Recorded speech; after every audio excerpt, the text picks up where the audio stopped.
Oi, boa noite.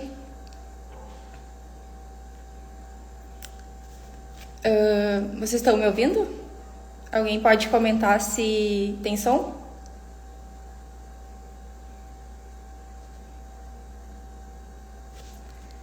Comenta com sim se tem som, por favor. Boa noite, Júlio.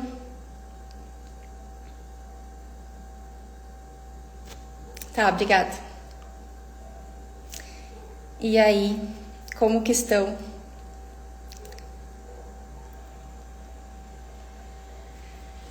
Primeira semana do ano, né? E fazia tempo que eu tinha o desejo de fazer uma live. E hoje eu resolvi fazer. Essa época de final de ano e início de ano, a gente é um momento de reflexão para fazer as nossas metas, né? E parece que dá um gás pra gente iniciar o que fazia tempo que a gente queria, né? No meu caso, fazer uma live, outras pessoas querem começar a academia, querem começar uma dieta e agora é a hora, né? Então, recentemente eu li o livro O Poder do Agora, que é esse livro aqui. Eu não sei se alguém já leu, mas ele é muito bom e eu aprendi muito com ele, então eu resolvi fazer uma live sobre ele. E aí hoje eu vou falar sobre o capítulo 1, e cada live eu vou falar sobre um capítulo, e vai ser sempre segunda, às 20 horas. Então esse livro aqui, ele é primeiro lugar na lista do The New York Times, e ele é um guia para a iluminação espiritual. O autor, Deepak Chopra, é autor do livro As 7 Leis Espirituais do Sucesso, fala que este é um dos melhores livros que surgiram nos últimos tempos. Cada frase transmite verdade e poder. E ainda diz que ele é um dos maiores fenômenos da literatura espiritual, com mais de 8 milhões de livros vendidos. Então, eu vou começar pelo capítulo 1, que o autor diz que você não é a sua mente. Aí começa falando no maior obstáculo para a iluminação. E aí ele começa contando uma história que eu vou ler aqui para vocês. É bem curtinha, tá? Por mais de 30 anos, um mendigo ficou sentado no mesmo lugar, debaixo de uma marquise. Até que um dia uma conversa com um estranho mudou a sua vida.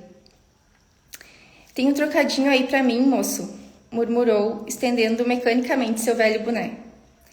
Não tenho, disse o estranho. O que tem nesse baú debaixo de você? Nada, isso aqui é só uma caixa velha. Já nem sei há quanto tempo sento em cima dela. Nunca olhou o que tem dentro? Perguntou o estranho. Não, respondeu. Pra quê? Não tem nada aqui não. Dá uma olhada dentro, insistiu o estranho, antes de ir embora. O mendigo resolveu abrir a caixa, teve que fazer força para levantar a tampa e mal conseguiu acreditar ao ver que o velho caixote estava cheio de ouro. Então, essa história é um convite do autor para olhar para dentro de nós mesmos. Ele diz que todos que ainda não encontraram a verdadeira riqueza, que é a radiante alegria do ser, e uma paz inabalável, são mendigos. E aí ele continua falando sobre iluminação. Ele diz que sentir-se em unidade com o ser, quando o autor diz ser no livro, ele quer dizer Deus. Sentir-se em conexão com algo imensurável e indestrutível. Ele fala que quando não sentimos essa conexão com Deus, achamos que estamos separados de nós mesmos e do mundo.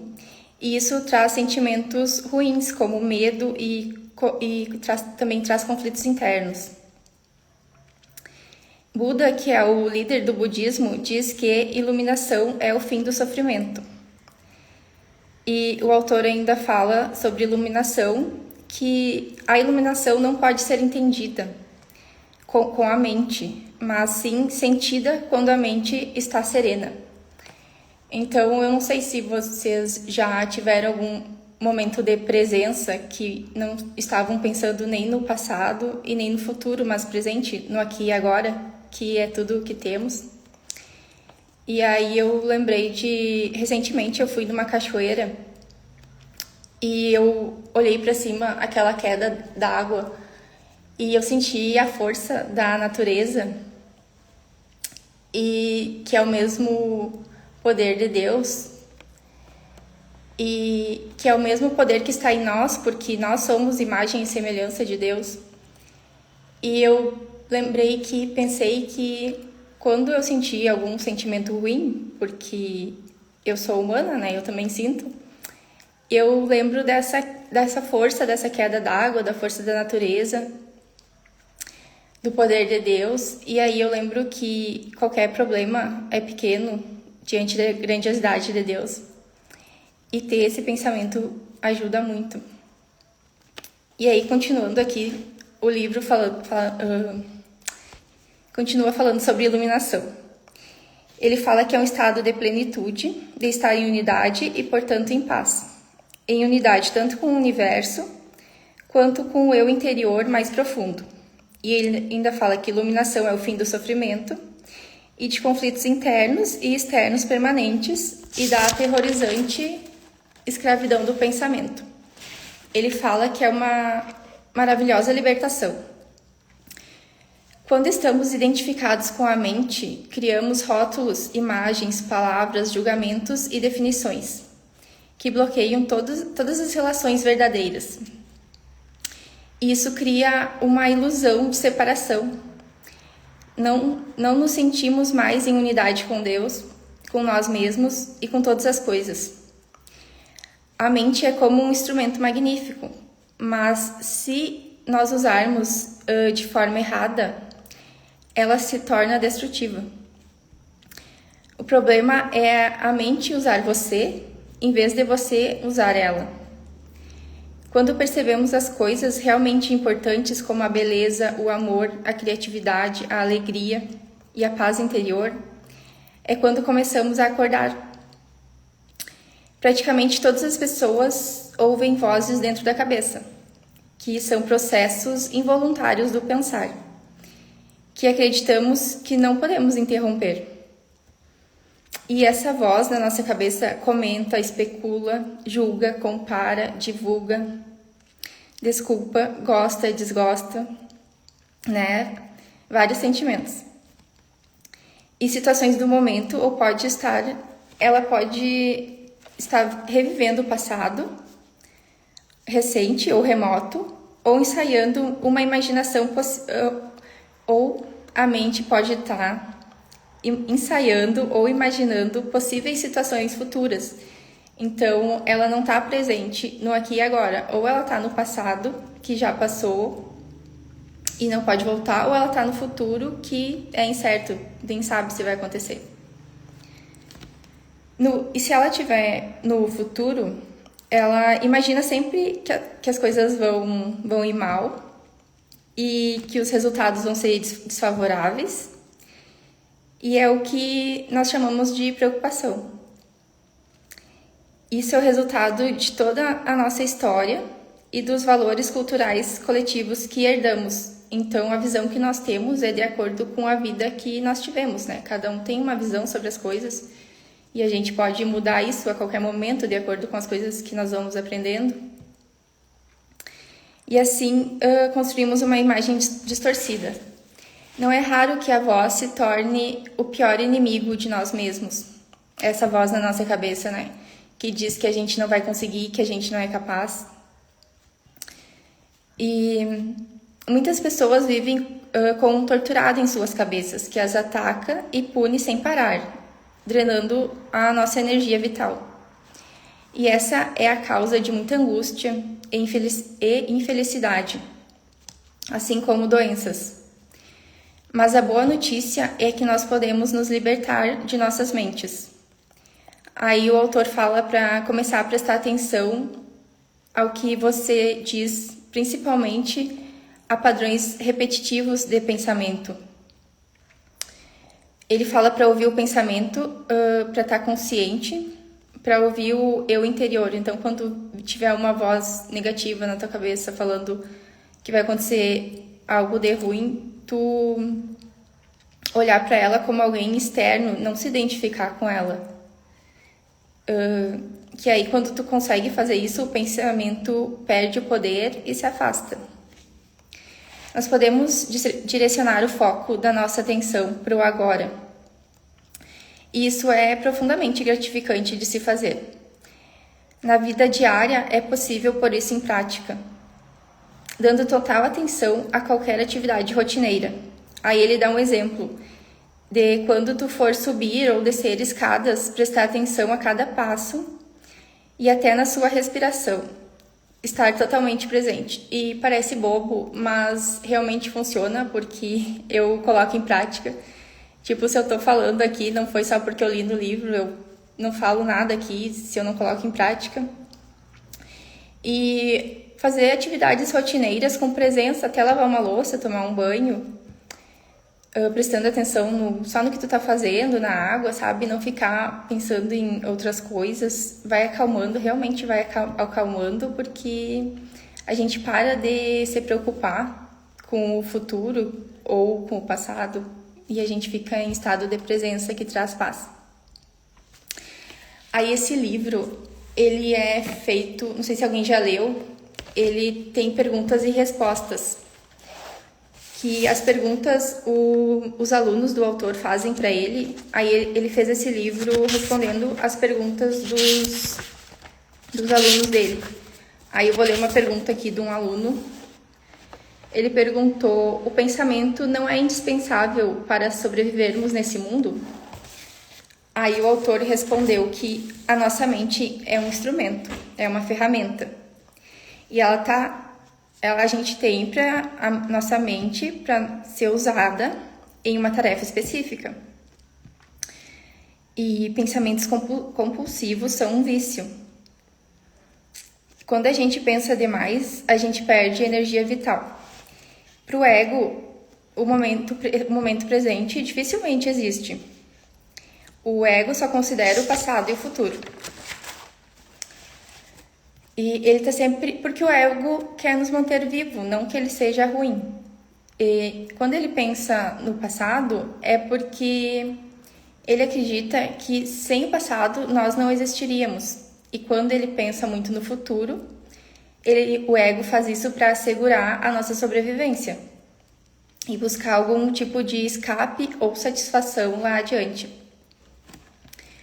Aí a mente diz assim, que é o ego: um dia, quando isso ou aquilo acontecer, eu vou ficar bem, eu vou ser feliz, eu vou ser ficar em paz. Tem. Só que esse dia pode nem chegar, então a gente não pode viver esperando o momento, deixar para ser feliz depois, né? A hora de ser feliz é agora. Claro que tem desafios, né? Mas estar em paz, apesar do desafio, saber que tudo tem jeito, que tudo tem solução, que tudo passa. Aí usar a mente quando necessário, de um modo focalizado e eficiente. Assim não ouvimos mais o diálogo interno e voluntário e sentimos uma enorme serenidade interior. Aí ele fala para não ficar ouvindo a mente e focar no presente, para ficar em paz. Aí ele fala que todo artista verdadeiro cria a partir de um lugar de mente vazia, que se origina de uma serenidade interior, que é quando tu tem um insight, quando tu tem uma ideia que vem do nada. É geralmente quando tu tá presente, prestando atenção no que tu tá fazendo. E ele fala que até mesmo os grandes cientistas têm relatado que as suas descobertas mais originais aconteceram em um modo de serenidade mental. Não foi a mente nem o pensamento que criou o milagre da vida. ou nossos corpos. É claro que existe uma inteligência de uma dimensão muito maior do que a da mente, trabalhando para manter tudo isso funcionando. E aí ele fala que quanto mais aprendemos sobre o funcionamento do corpo, mais percebemos como é vasta a inteligência que age dentro dele e como sabemos pouco a esse respeito. Quando a mente se relaciona com o corpo, transforma-se na mais maravilhosa das ferramentas. Serve então a alguma coisa maior do que ela mesma. Aí tem outra pergunta que o aluno faz para o autor, que eu vou ler aqui. E quanto às emoções, elas me dominam muito mais do que a minha mente. Aí ele fala que as emoções, que a mente inclui emoções, que nasce onde mente e corpo se encontram, que é a reação do corpo à nossa mente, ou podemos dizer um reflexo da mente no nosso corpo. Aí ele dá um exemplo: pensamentos ruins vão se acumulando no corpo e o corpo vai se preparando para lutar, que é o famoso estado de luta ou fuga. E isso faz com que o corpo se contraia. E fala que pesquisas demonstram que emoções fortes causam até mesmo mudanças na bioquímica do corpo. Quanto mais identificados com a mente estivermos e quanto menos presentes, mais forte será a carga de energia emocional. Se você não consegue sentir as suas emoções, se as mantém à distância, terminará por senti-las em um nível permanente físico, como um sintoma ou um problema físico. Ele tem observado que pessoas que guardam muita raiva são mais propensas a ser atacadas verbalmente ou até mesmo fisicamente por outras pessoas cheias de raiva, com frequência, sem qualquer motivo aparente. E isso acontece porque a pessoa tem tanta raiva que acaba sendo captada de forma subconsciente pelas outras pessoas que também têm essa raiva dentro de si, então acabam se atraindo. E ele fala para observar os pensamentos e as emoções à distância, como se tu estivesse fora do teu corpo, para trazer o que está inconsciente à luz da consciência. Ele fala para se perguntar: o que está acontecendo com você nesse exato momento? Isso lhe indicará a direção certa, mas não analise, apenas observe. E não é fácil esse exercício, né? Por conta da carga energética quase sempre excessiva que ela contém. A emoção que assumir o controle quase sempre consegue, a menos que você esteja presente e alerta. Então, se tu estiver presente, a emoção dificilmente vai assumir o controle. É comum estabelecer um círculo vicioso entre pensamento e emoção, porque um alimenta o outro. O pensamento alimenta a emoção e a emoção alimenta o pensamento. Quanto mais a mente tenta se livrar do pensamento, mais ele alimenta. A mente nunca pode achar a solução, porque ela é o problema. Aí ele dá um exemplo de um chefe de polícia tentando achar um incendiário, quando o incendiário é o próprio chefe de polícia. A mente perde o poder e o ser se revela como a verdadeira natureza da pessoa. Daí ele fala que o amor, a alegria e a paz, quando nos livramos da mente. Então nós somos... o nosso natural é viver em paz, ter amor, é ser alegre, porque esses são sentimentos bons que vêm de Deus. E quando a gente tem sentimentos ruins, é porque a gente está identificado com a mente. E ele fala que o amor verdadeiro não permite que você sofra. Ele fala que o amor verdadeiro não se transforma em ódio de repente, assim como a verdadeira alegria não se transforma em sofrimento. É isso aí.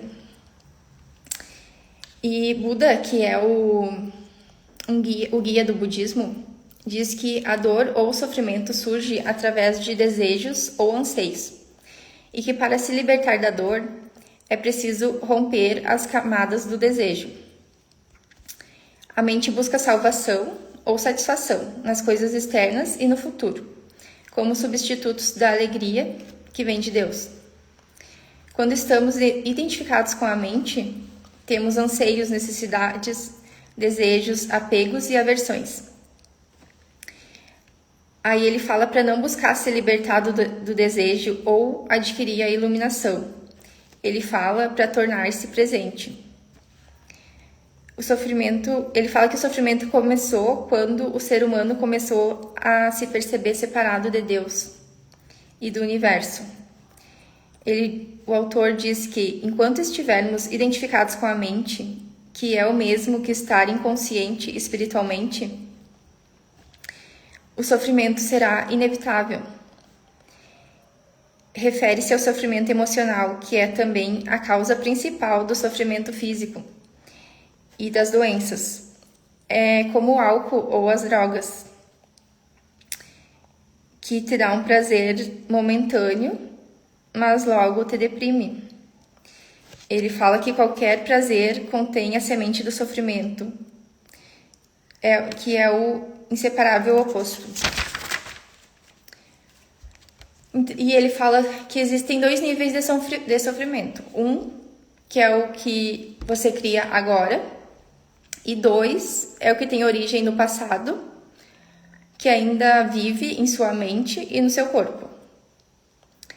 Então, o próximo capítulo é sobre deixar de criar sofrimento no presente e dissolver o sofrimento do passado. Então, agradeço a todos que assistiram. E segunda, que vem, às 20 horas, eu vou falar sobre o capítulo 2. E eu desejo uma boa noite a todos.